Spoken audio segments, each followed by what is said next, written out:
नमस्कार मंडळी. आज मी थोडीशी वेगळीच रेसिपी केली आहे. काय झालं ना, प्रथमेशने हे असे पेरू आणलेत जे हायब्रिड असतात. कधी-कधी ना ते खूप गोड असतात आणि कधी-कधी तर एकदमच फिक्कट असतात. त्याला काहीच टेस्ट नसते. तसेच ना आज हे पेरू मला मिळाले. त्याला अजिबात काहीच चव नव्हती. मग मुलं खात नव्हते आणि त्याने आणतानाच 2.5 किलो आणले. मग आता हे पेरू असेच पडून राहणार, कुणी खाणार नाही. तर मग म्हटलं चला काहीतरी करूया. म्हणून मी असे गोल-गोल कापले आणि त्याच्यावर घरगुती तिखट, मीठ, चाट मसाला आणि थोडीशी साखर टाकून मी हे ना असं मिक्स केलं. त्याच्यावर थोडंसं तेल पण टाकलं होतं.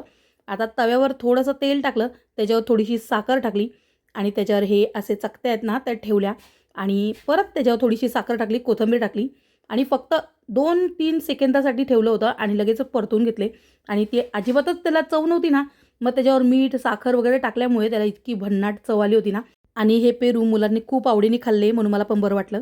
चला तर मग आता थोडंसं कामाचं बोलूया.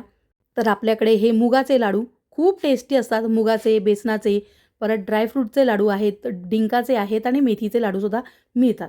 तर तुम्हाला जर ऑर्डर करायचं असेल तर मी स्क्रीनवर नंबर देते. त्या नंबरवरती व्हॉट्सअप करा. तर तुमची ऑर्डर बुक केली जाईल. आणि बऱ्याच दिवसांपासून बऱ्याच ताईंना रिप्लाय मला देता येत नाही आहे कामामुळे, कामाचा खूप लोड असल्यामुळे. पण तुम्ही मला सगळेजण खूप आशीर्वाद देतात त्यासाठी खूप खूप थँक यू. आणि कामं करण्यासाठी मुलांची भांडणं बघा, खूप भांडणं करतात.